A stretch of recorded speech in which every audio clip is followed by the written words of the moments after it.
Il est enseignant en histoire, il nous vient de Pau où il est conseiller municipal, il est porte-parole national du Parti communiste, il a été désigné en juillet dernier chef de file des communistes et c'est tout naturellement que les composantes du Front de gauche ont approuvé le choix de le désigner comme tête de liste.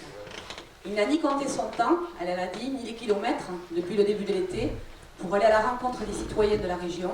Peut-être d'ailleurs l'avez-vous rencontré, il s'agit d'Olivier d'Artigot.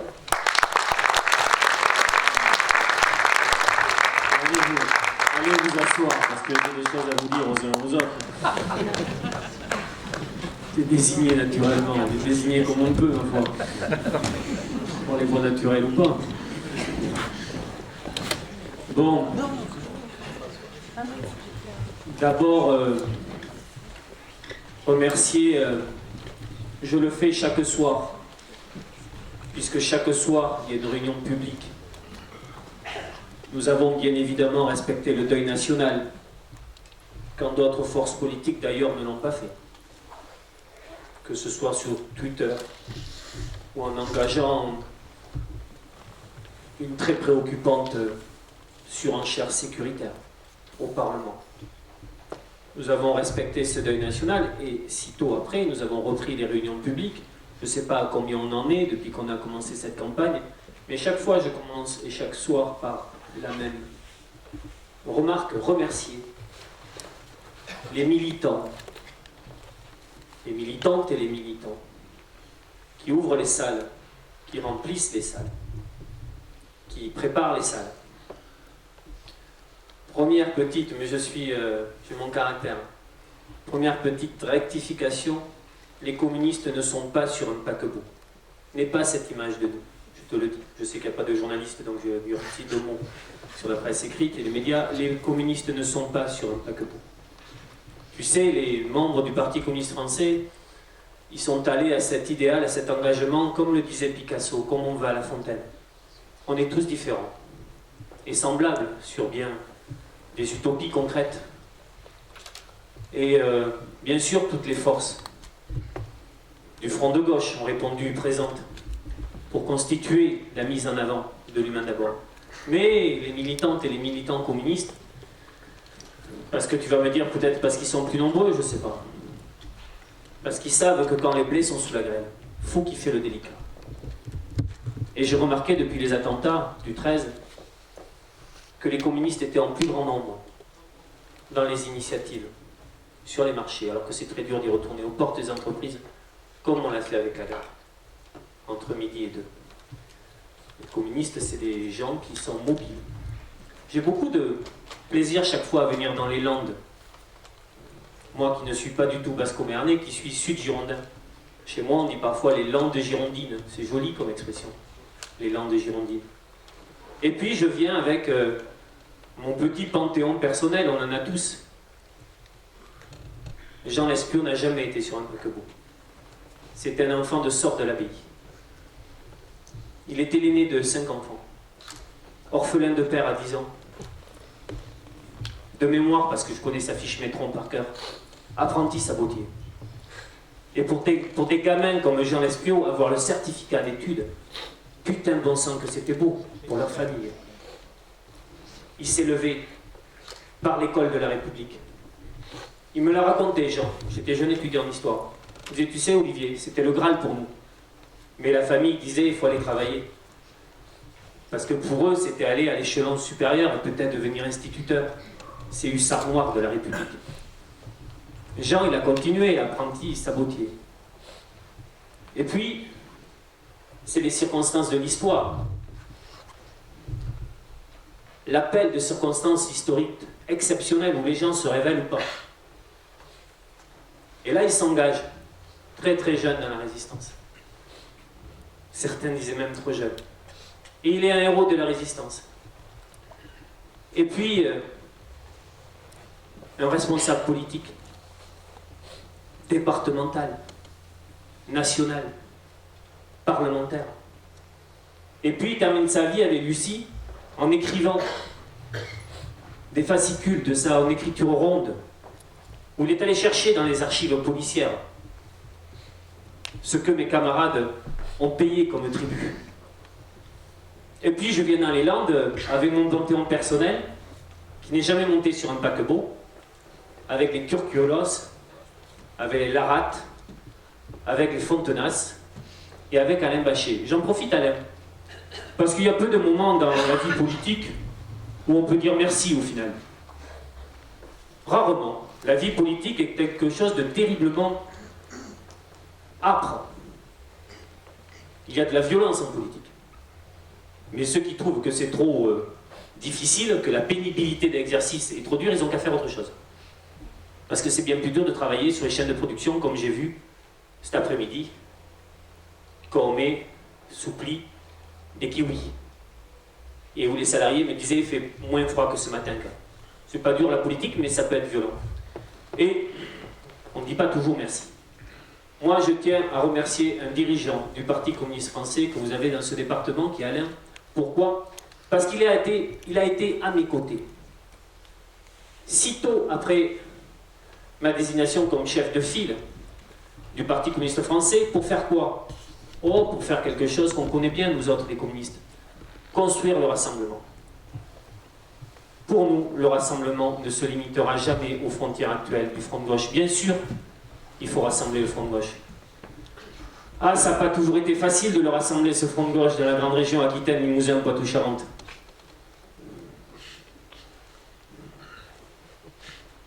Mais nous y sommes arrivés. Je suis l'ancien co-directeur de la campagne de Jean-Luc Mélenchon aux élections présidentielles.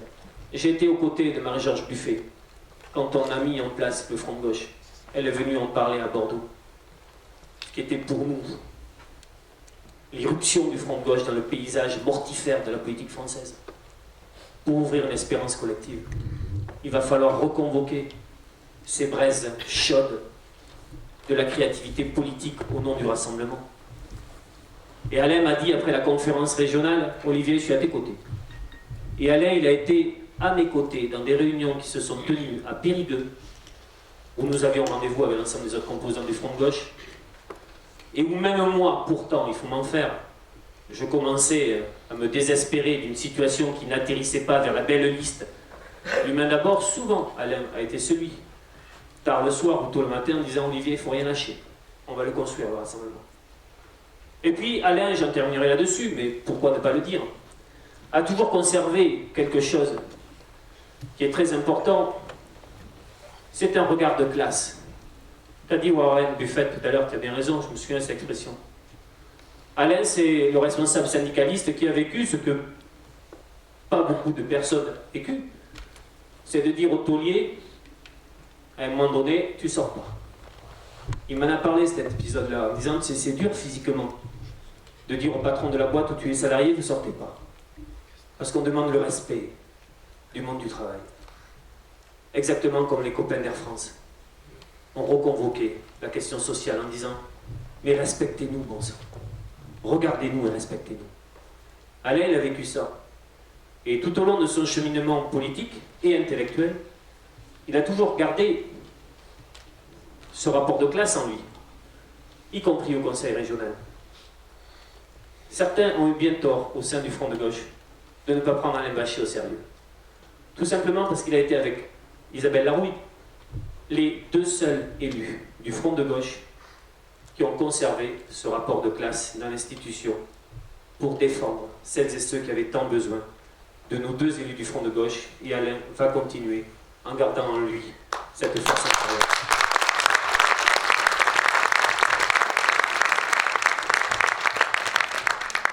Parce que j'entends parfois des bêtises qui se prononcent. Quand on appelle le Front de gauche à se ressaisir, nous, le Parti communiste français, c'est souvent pour ne pas donner le spectacle que je lis parfois dans la presse, de phrases venant de nos propres rangs et qui nous affaiblissent. Je n'ai pas l'habitude de toujours écrire, mais là j'ai écrit quelques mots sur le 13 novembre. Je les ai écrits difficilement, tardivement, pas très bien. Je suis toujours moi très, comment dire ça, respectueux de celles et ceux qui arrivent à dire les mots, à mettre les mots sur tout ça. Moi je passe par un temps où je vais vers les chaînes d'infos permanentes en overdose, où on fait 2 ou 3 allées à Paris qui sont épuisantes pour, avec la direction nationale du Parti communiste français, comprendre on essaie de décrypter tout ça, puis on rentre, puis on voit les copains, puis il faut répondre à la presse. Et à un moment donné, on aime la compagnie des hommes et la fraternité des livres. La compagnie des livres, des articles de fond qui permettent de décrypter Politis et d'autres, les blogs, Internet, sortir de ces chaînes d'infos permanentes qui nous abrutissent. Donc cette fois-ci, c'est le peuple lui-même qui a été visé. Celui des stades, celui des salles de concert, celui des terrasses de café. J'ai beaucoup pensé à un copain, Sharp. Il se trouve que dans ma vie politique, et c'est une exceptionnelle richesse, je peux rencontrer des personnes éblouissantes, remarquables. Et pendant 2 ans et demi, j'ai été le chroniqueur régulier d'une émission qui s'appelle « Choisissez votre camp » sur NCI. Et alors l'émission « Choisissez votre camp », vous êtes d'un côté, dit les gens de gauche, et de l'autre, il y a les gens de droite. Et pendant 3/4 d'heure, on vous fait réagir à l'actualité du jour. C'est animé par Valérie Expert, à qui je dis souvent dans ta revue de presse, mais bon sang, pourquoi tu mets jamais l'humanité? Donc chaque fois que je viens, ils mettent l'humanité, quand je ne suis pas invité, ils la sortent. Et moi, à chaque fois, je découvre qui c'est qui est à mes côtés. Pour défendre la gauche, bon sang. Face aux mecs qui sont de droite et qui sont bien de droite. Et un coup sur deux, ils me mettaient François de Closet. Moi, je dis quand même, quand vous avez, vous voyez, Dorcival en face, Yvan Riofol du Figaro, et qu'à côté, vous avez pour la gauche d'Artigol et François de Closet, vous dites c'est 3 contre 1 quand même. Il y a une heure dans le casting. Et puis un jour, Charb est arrivé. Et on m'a dit, il ne pourra pas parler, il fera des dessins à côté-côté. Je dis, ben, c'est bien s'il fait des dessins. Et Charb dessinait le prophète dans toutes les positions, je me souviens. C'était chaud, quoi. Moi qui aime plutôt les dessins qui amènent de la subversion, ils avaient déjà été avertis par les barbares. Et Charb, 1 ou 2 émissions avant qu'il ne perde la vie, où il était déjà protégé par beaucoup de flics qui sont d'ailleurs des gens remarquables à ce moment-là. Parce que vous savez, la protection rapprochée, ils vivent avec les personnes qui... Et la personne qui était avec lui a perdu la vie avec lui. Et c'était un grand fonctionnaire de la police. Parce que la sécurité, c'est ça. C'est la sécurité, c'est la baisse des dotations. On n'a pas de pupitre, on n'a plus de micro. C'est la baisse des investissements publics. Et il m'avait dit, il avait fait un dernier dessin sur cette émission, il a fait d'autres après, du prophète, mais qui était, j'ai dit, ils vont pas te la passer à l'écran, là, c'est trop chaud ce que tu dessines. Et il dit, je continuerai. Et il m'avait donné cette phrase qui aujourd'hui fait écho. Olivier, quand ils auront descendu tous ceux qui dessinent le prophète, ils en descendront d'autres. Ça ne fait que commencer. À Saint-Denis comme à Paris, il s'agissait de faire le plus de morts possible parmi cette multitude française, naturellement diverse et colorée, joyeuse et mélangée, qui s'obstine, je parle de ces jeunes, malgré les difficultés de la vie, mais où se disent après on va aller prendre une bière, à aimer et à manger ensemble, contre toutes les injonctions séparatistes. C'est le 10e et le 11e arrondissement, un foyer de résistance culturelle et sociale. C'est un arrondissement populaire qui a vu naître toutes les révolutions parisiennes et mourir les dernières barricades de la commune. Le 10e et le 11e, ce sont des jeunes qui continuent à emmerder le Front National. C'est ça qu'ils sont allés frapper. Quel est le but des terroristes? Ils ne veulent pas gagner une guerre classique. Faites attention à ça, je vais vous dire quelques mots sur la notion de « nous sommes en guerre ». Ils veulent d'abord les peurs. Peur d'autres attentats. Peur de l'autre. Peur de l'immigré, de l'étranger, des migrants, du réfugié. Peur du musulman. Ils veulent la haine et des réactions communautaires en chaîne. Dans un pays où on a toujours opposé l'universalisme, il va nous falloir beaucoup parler de l'universalisme dans la période qui vient, au communautarisme. Ce qu'ils cherchent, c'est cette guerre qu'ils cherchent, ils cherchent la guerre civile. Le gouvernement vient de se livrer à une surenchère inédite. très contestable sur le plan de l'efficacité et sur les valeurs. Car ouvrir la boîte de Pandore de telles mesures sécuritaires, qui la fermera un jour? Quel usage en fera demain un gouvernement de droite extrême ou d'extrême droite? Il y a une urgence aujourd'hui, c'est garder la tête froide. Faire face au terrorisme. Demander à ne plus céder au tout sécuritaire. Que l'on ne s'affranchisse pas de l'état de droit en multipliant les mesures d'exception. Quelle étrange et paradoxale défaite que d'offrir au terrorisme le spectacle d'une société qui doute, en panique, qui viendrait à trahir son amour de la démocratie et de ses valeurs de liberté, pour régresser vers moins de liberté, vers moins de démocratie. Attention que les choses soient très claires. La constitutionnalisation des lois d'exception permanentes ferait que la République cesserait d'être la République.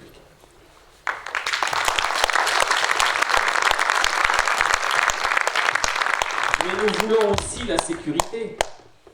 Mais il y a des questions de bon sens. Chaque fois que vous voyez passer dans les médias l'intervention du juge Trévidic, lisez très précisément ce qu'il a à nous dire. Il connaît ça par cœur.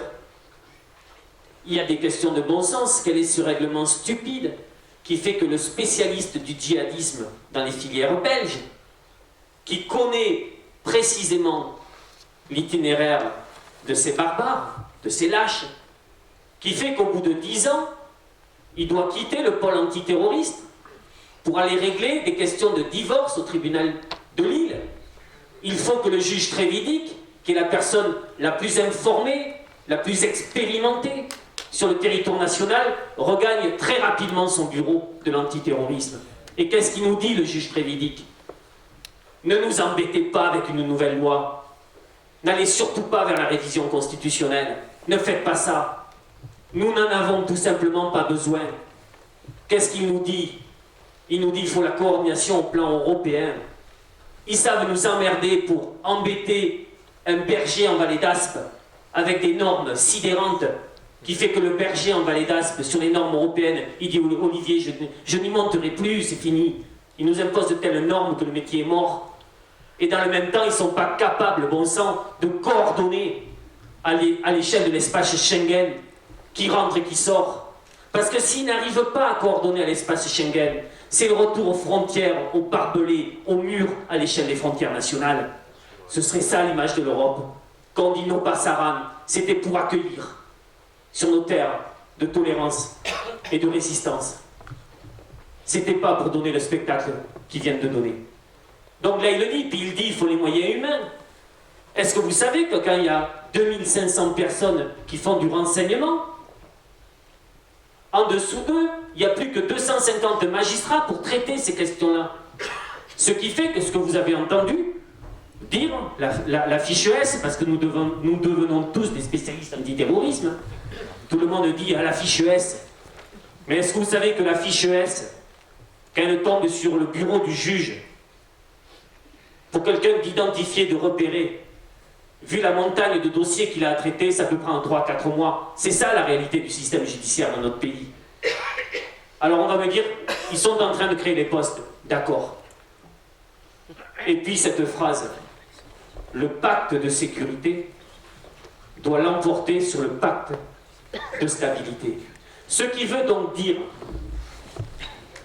que démonstration est faite qu'il était parfaitement possible de ne pas graver dans le marbre, d'en finir avec ce dogme stupide des 3% de déficit, qui faisait que l'avenir de notre pays est réduit à une feuille comptable.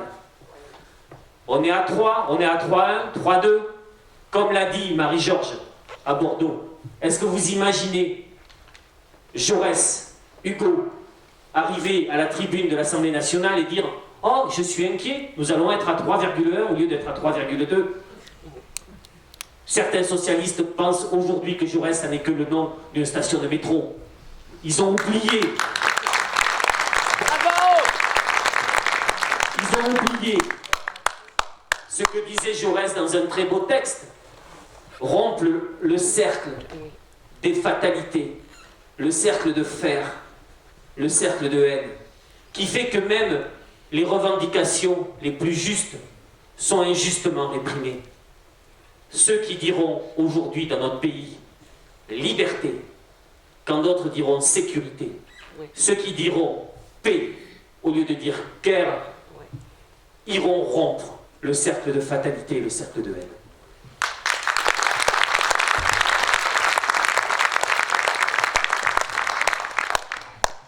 Sur la guerre, je dis juste un nom. Vous allez me dire que c'est la série des hommages, mais pourquoi pas. Il y a un grand copain à nous, à la direction du Parti communiste français, à l'UMA, qui s'appelle Pierre Barbancé. Pierre Barbancé, c'est la plume, le journaliste de l'UMA, qui va sur les scènes de guerre. Pierre, aujourd'hui, il est en Irak. Il a couvert beaucoup la Palestine. Il a parlé de ses enfants morts sur la plage. Et en parlant des enfants morts sur la plage, je pense aussi à l'enfant kurde mort sur notre plage. Décidément, je ne pensais pas vous dire ça, mais c'est une image de notre civilisation. Les enfants meurent sur les plages. Et Pierre Barbancé, il est en Irak, je me souviens en parlant à lui, parce que la dernière fois que j'ai discuté avec lui, c'était à la fête du château à Nice, il y a un an, c'est une belle fête populaire. Et il avait l'UMA, il se faisait engueuler parce que l'UMA ne savait pas qu'il était rentré à Nice. Il le pensait sur un terrain de guerre, il était rentré, et parfois cet envoyé spécial de l'UMA, on n'en a qu'un qui va sur les scènes de guerre, il oublie tout simplement de donner des nouvelles au journal pendant 3-4 jours parce qu'il prépare son dispositif, et après il donne un signal de vie, et puis il écrit son papier. Et il vient d'écrire un papier, Pierre Barbancé, allez le voir ce papier. Vous allez le trouver en allant sur le journal, sur le site internet du journal L'Humanité, vous tapez Pierre Barbancé. Et il dit, et lui il sait de quoi il parle, surtout pas la guerre. Il décrit comment Daesh s'est nourri, a pris prise corps sur les ruines de l'État irakien, où la haine entre communautés et religions s'est déployée. Et ce qui me fait mal aujourd'hui dans la vie politique nationale, c'est qu'il semblerait qu'aucune leçon ne soit tirée de l'échec de la politique américaine après les attentats du 11 septembre 2001. Rappelez-vous, l'administration Bush prend 2 décisions. La guerre. Et c'est cette guerre qui a enfanté Daesh. Daesh et la création de cette guerre. Et le tout sécuritaire, le Patriot Act, les Guantanamo. Mais quand j'entends certains au PS ou à droite qui courent après Marine Le Pen, ils veulent des Guantanamo français. Mais c'est très précisément dans le Guantanamo américain que se sont formés et que se sont rencontrés les tueurs d'aujourd'hui. Ça voudrait donc dire, bon sang, que 15 ans après, on serait dans l'incapacité, nous la France, de donner un autre chemin qu'un chemin qui a échoué. Et j'ai peur d'une chose, c'est bon ces drapeaux français partout dans le monde. Vous avez vu Wembley, vous avez vu les larmes, ils chantent Edith Piaf, les petits Américains disent on aime Paris. Partout, l'émotion internationale est très, très grande.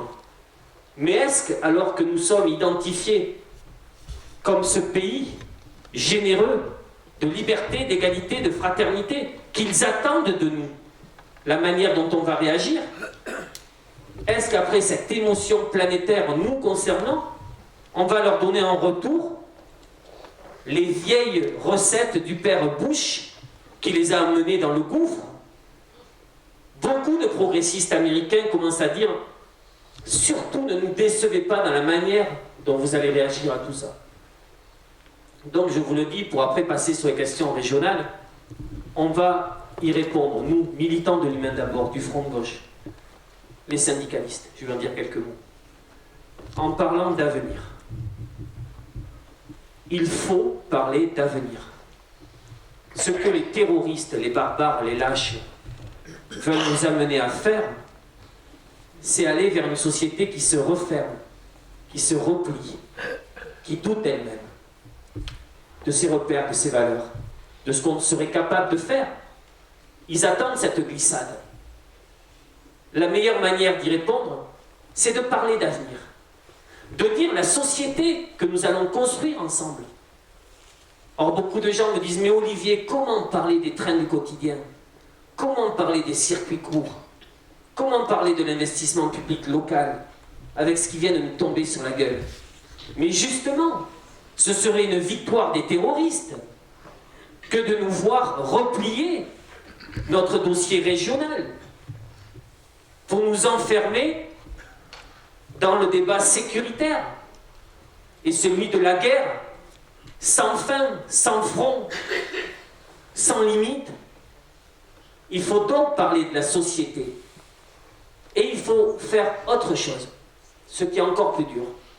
Il faut reconquérir de l'imaginaire.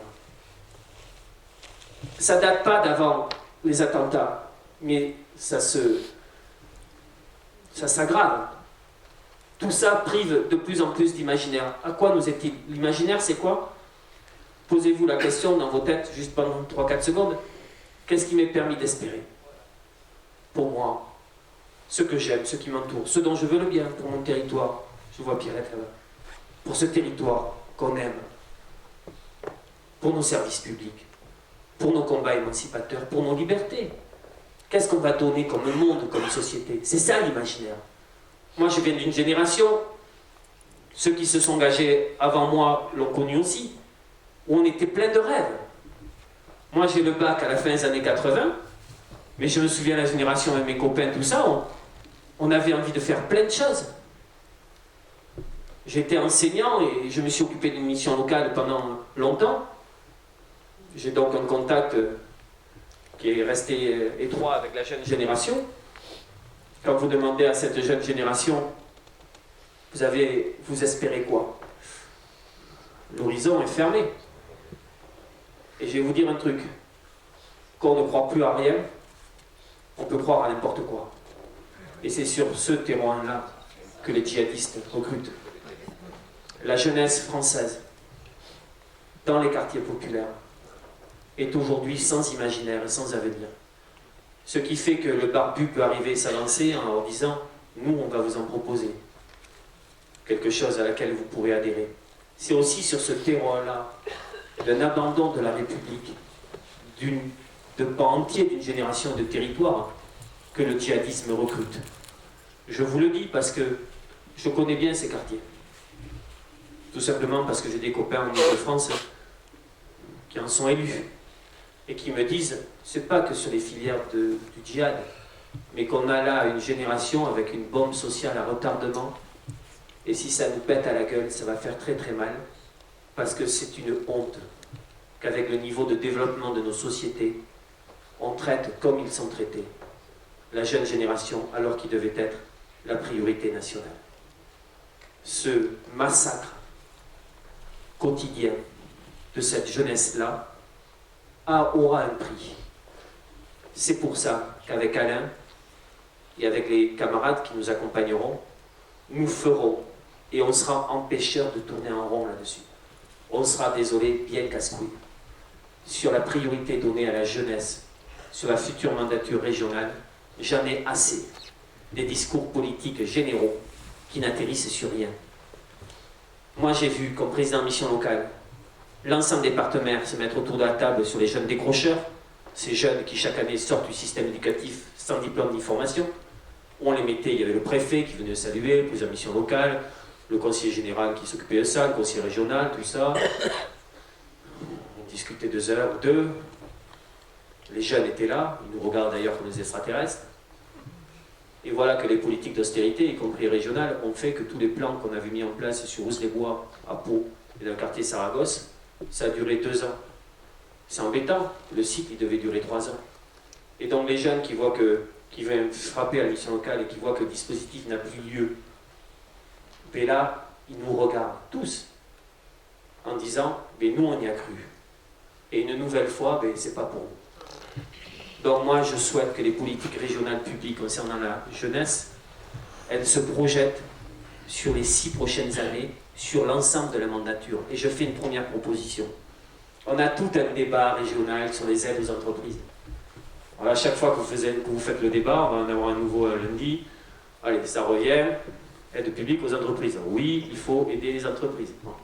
Essayons d'aider celles qui ne distribuent pas quand même de dividendes de CAC 40. Autant faire se peut. On peut quand même essayer d'y arriver. Et celles qui ont les reins solides. Là, on est allé sur le kiwi à Soupros. Je demande, vous avez les aides publiques régionales? Non. Vous en auriez besoin? Oui, pour investir. Mais pourquoi ils n'en ont pas? Mais par contre, je mets maintenant une chose, après avoir beaucoup réfléchi à tout ça, au-dessus de toutes les autres. L'emploi des jeunes.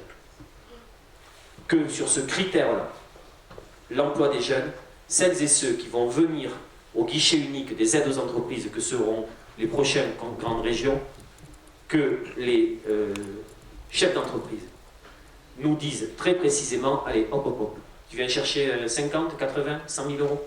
D'accord. Donc tu vas nous faire la démonstration que sur l'année qui vient et après, combien d'apprentis, combien de jeunes, quel type de contrat. Et après, on va aussi mettre en place un suivi, une évaluation qui fait que si le chef d'entreprise sort des clous, eh bien, il devra rembourser les aides publiques. Alain Rousset.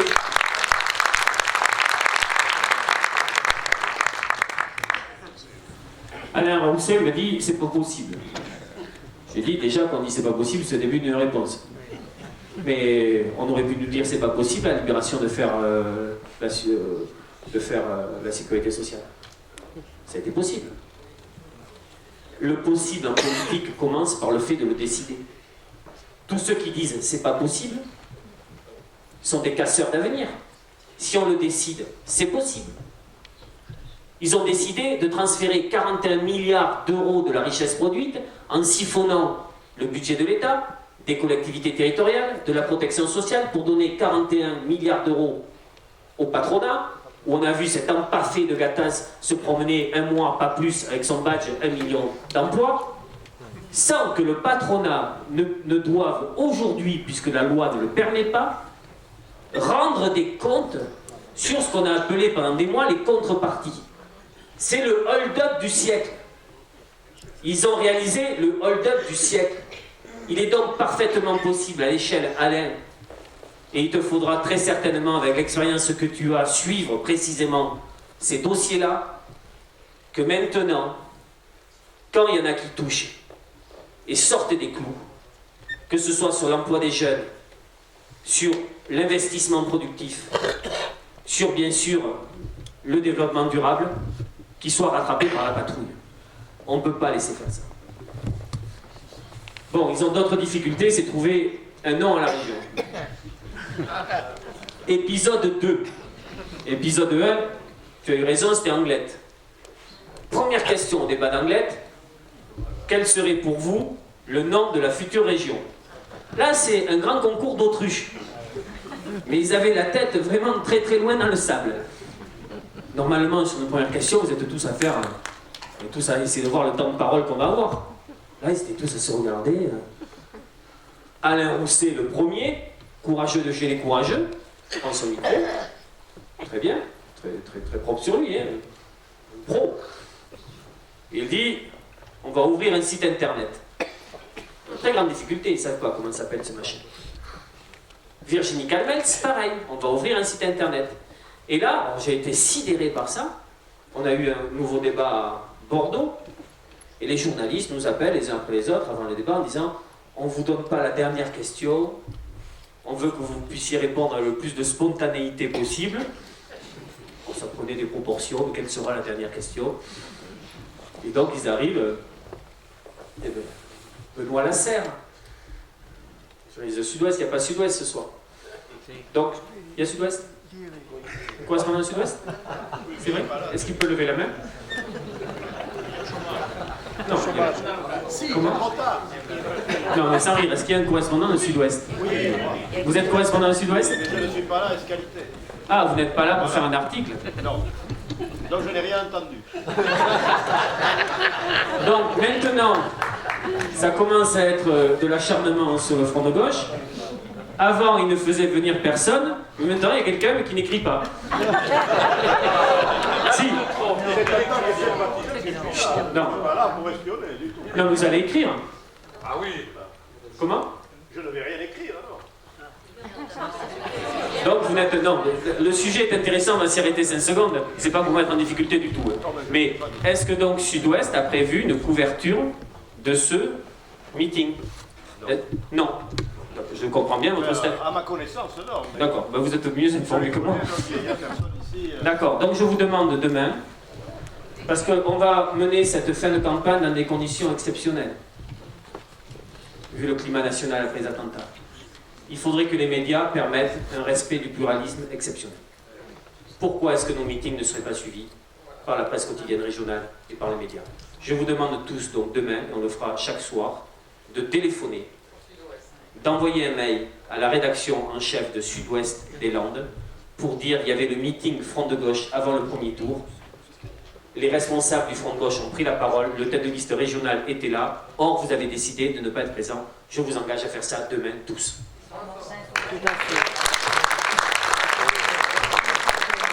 Donc, Benoît Lasserre, je continue. Et Alain, il faut que tu fasses une démarche demain. D'accord? Oui. Oui, Alain, il faut faire la démarche. Je te sens pas... Oui. Si.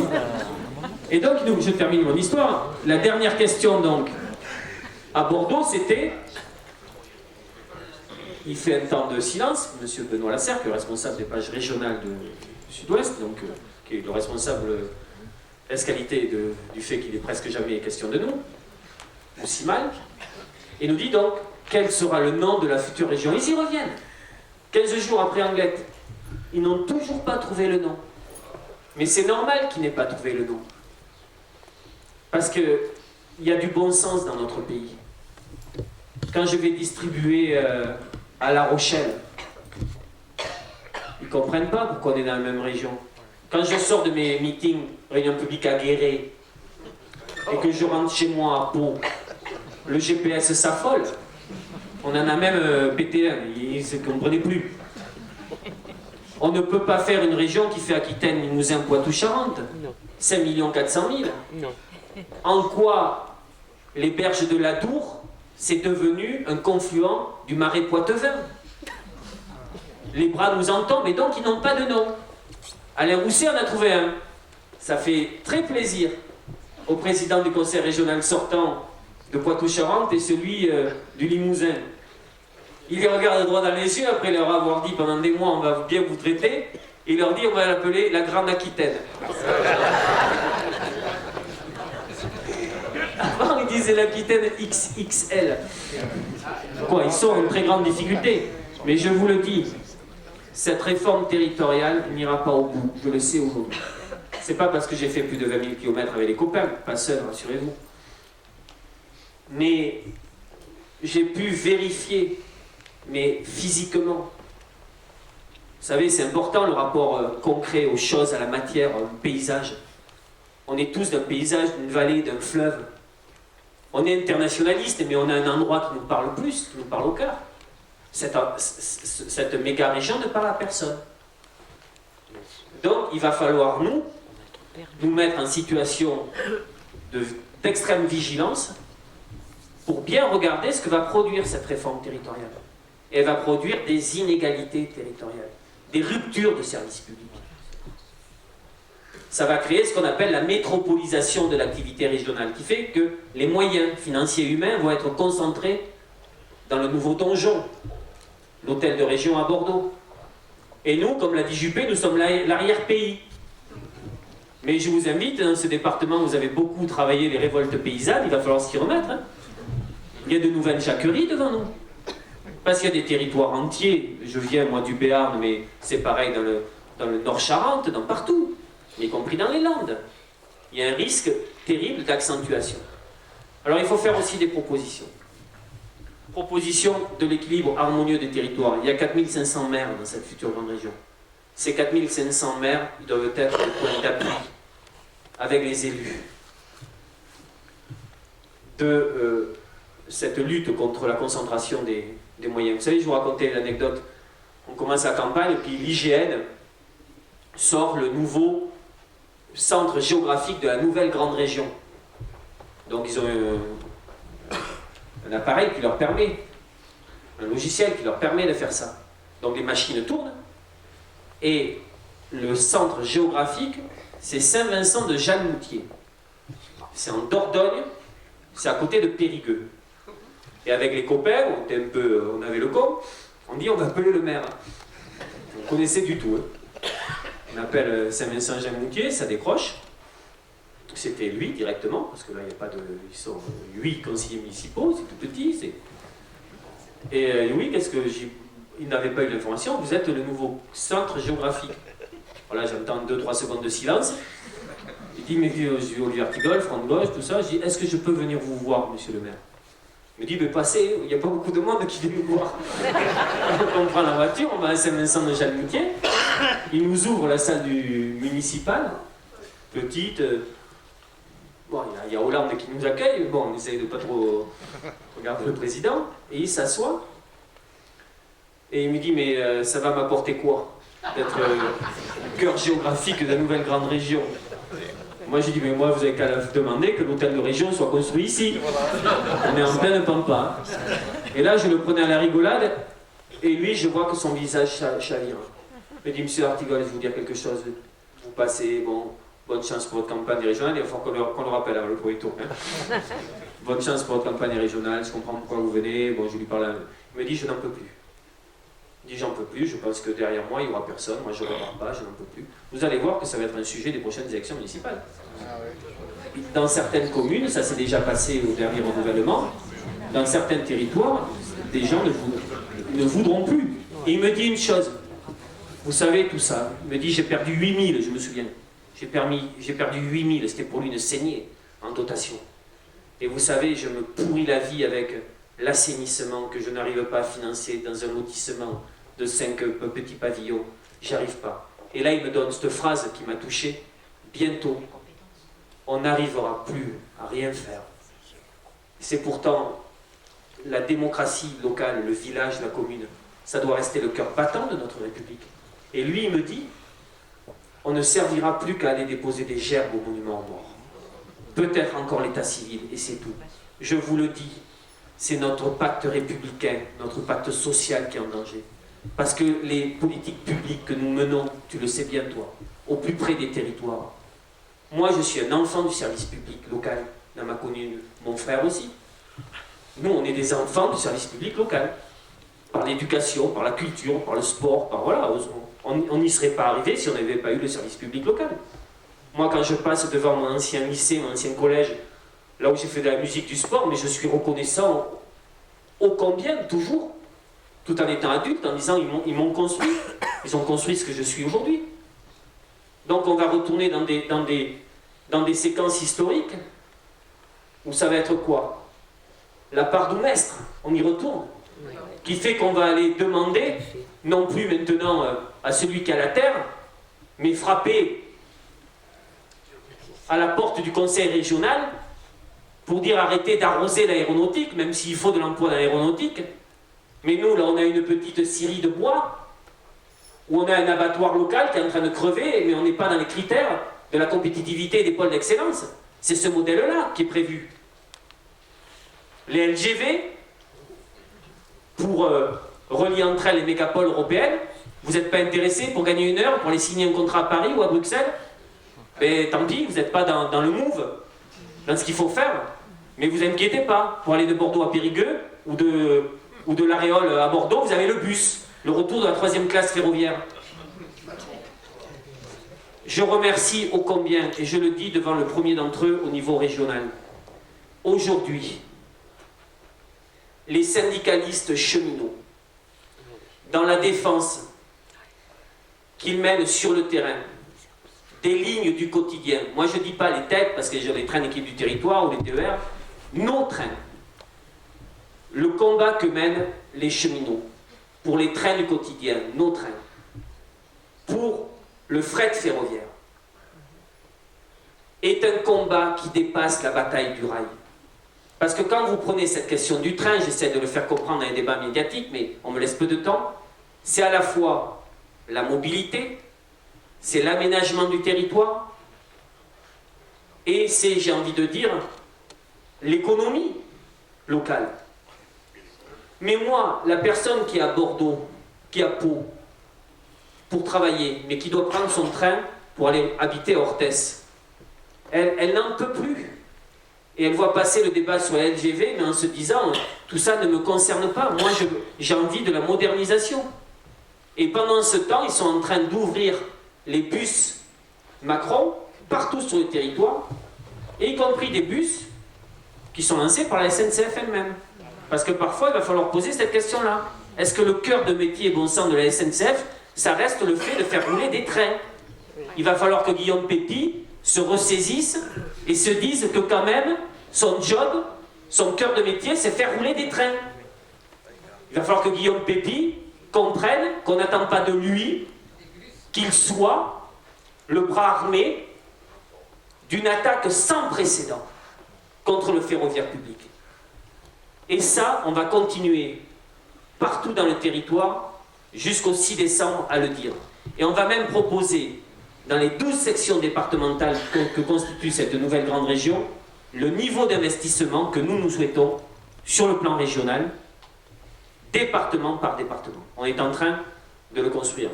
Je termine. On a parlé de la grande région, de l'équilibre des territoires, de la démocratie locale, des trains du quotidien, des aides aux entreprises, de la jeunesse. Je termine sur le rassemblement. On est devant une responsabilité très importante. Il y a trop de chicaya, il y a trop de disputes vaines aujourd'hui et de divisions. Aujourd'hui, au sein de celles et ceux qui partagent l'essentiel, la lutte contre l'austérité et un projet de vie et de société. Aujourd'hui, l'IFOP, avec France Bleu, viennent de sortir un sondage. Ce sondage c'est un sondage, c'est-à-dire les grandes opérations commencent. Moi, je suis pour la non-publication des sondages, je veux dire maintenant avec Internet, etc. Parce que quand vous prenez le système médiatico-sondager, j'ai des gens proches de moi qui me disent « Mais comment, Olivier, Sud-Ouest a pu rendre compte de ton débat à TV7 d'une manière aussi indigne, alors que ce qu'on a entendu de ce que tu disais à TV7, on ne le lit pas le lendemain dans Sud-Ouest. » La chose qui m'a fait le plus mal, j'ai été le seul dans la minute 30 qui était consacrée pour parler des attentats à dire « Il ne faut pas la guerre ». J'étais le seul à dire ça. Les autres. Et Sud-Ouest dit, voilà ce qu'a dit Virginie Calmels, voilà ce qu'a dit Alain Rousset, et les autres ont dit la même chose. Comme si moi, le Front de gauche, nous, on avait dit la même chose que Colombier. Cette vieille buse de l'extrême droite, mais qui est indécrottable dans sa haine viscérale de la différence et de ce qui fait le creuset français. C'est la vieille extrême droite, celle qui attache au fond de la casserole à toute élection. Sauf que là, il y a une complicité des grands médias pour faire monter le Front National, bon sang. Mais comment peut-on faire que le premier responsable politique, toute matinale confondue, soit Philippot? Comment est-il normal que le secrétaire national du Parti communiste français n'ait toujours pas la première émission des paroles et des actes? Alors que Marine Le Pen, elle, se prend le plaisir d'annuler sa participation devant ce pujadas là. Comme un truc là où il ouvre l'antenne, elle n'est pas venue. Voilà comment ils sont traités par la créature qu'ils nourrissent tous les jours. Donc, la presse n'a pas donné à voir la réalité du débat de TV7. Et les sondages, que vous verrez demain dans la presse, tendent à vouloir déjà vous dire ce qu'il va y avoir dans l'urne. C'est terrible ça. Le peuple souverain, le peuple citoyen, celui de la Bastille, celui qui a fait qu'on est passé d'un vote censitaire, lié à la fortune, à un vote où chacun pouvait y aller, et les femmes, à la première Assemblée nationale constituante. Alors que encore, comme le disait Marie-Georges il y a peu, des parlementaires disaient elles ne peuvent pas aller voter, elles ne sont pas conscientes de ce qu'il faut faire et elles sont trop inspirées par les curés. On lisait ça au moment du débat en 1945. Donc comment ce peuple souverain peut accepter que des instituts de sondage leur disent qui est grand et qui est faible? Donc il y en a un qui va sortir. Rousset-Calmels, 28%. Alors déjà, le Parti Socialiste commence sur les réseaux sociaux ce soir, on a bien fait un prévenir, il appelle au vote utile, parce qu'il n'est plus de 20. Le Front National, Colombier, 25%. Bien sûr. La quatrième liste, c'est nous ce soir, à 6,5. Et je vais vous parler de ces 6,5. Europe Écologie et les Verts est à 6 et l'ensemble des autres listes sont en dessous de 5. Ce que je dis ce soir, entendez-le bien, c'est que si on rajoute les 6,5 du Front de gauche, qui sont donc la liste vers laquelle tout doit converger aujourd'hui, sur l'alternative de gauche, si on rajoute ces 6,5 à Nouvelle Donne, à qui on avait tendu la main, je connais bien Pierre Laroutourou, je dis mais faisons la liste ensemble. Vous aurez des têtes de liste départementales. Laroutourou, il me dit fin août, mais on voudrait faire une liste pour défendre nos idées. Bon, c'est la démocratie aussi, on marque. Défendre les idées au premier tour. Il ne faut pas abîmer cette idée-là. Mais elle peut diviser. Donc, Nouvelle Donne, 2%. Vague citoyenne, qui a été particulièrement aidée à la fin de la dernière ligne droite par le Parti socialiste, 1,5%. Mais donc, si je rajoute les 6,5 à Nouvelle Donne, plus la vague citoyenne, nous avons donc la capacité, et je le dis sans mépris aucun pour celles et ceux qui se sentaient plus proches de la vague citoyenne ou de Nouvelle Donne, de converger vers la liste du Front de gauche, qui est l'espace de dynamique et de construction politique pour l'avenir, pour dépasser les 10%. Mais donc je le crois, il est possible en Aquitaine, Limousin, Poitou-Charentes, puisqu'on a un premier sondage qui nous met aller un peu de brise dans les voiles, et ça fait du bien. C'est pas suffisant. Il y a des copains qui vont regarder ce score en disant ah, tous les efforts qu'on produit, c'est vrai. Mais ça veut dire que 6,5, on peut dans les 10 prochains jours, en parlant à celles et ceux qui aujourd'hui sont éparpillés autour de nous, leur disant mais venez. Et j'ai même envie de leur faire une proposition pour certains. Nous nous engageons, nous, Front de gauche, sitôt l'élection régionale passée, là on ne peut pas changer les listes, elles sont déposées en préfecture. Mais sitôt le vote passé, dès début janvier, on crée avec vous l'espace unitaire dont nous avons besoin à l'échelle de cette grande région. Les copains de Nouvelle Donne, de la vague citoyenne, qui n'ont pas jugé que les conditions politiques étaient réunies.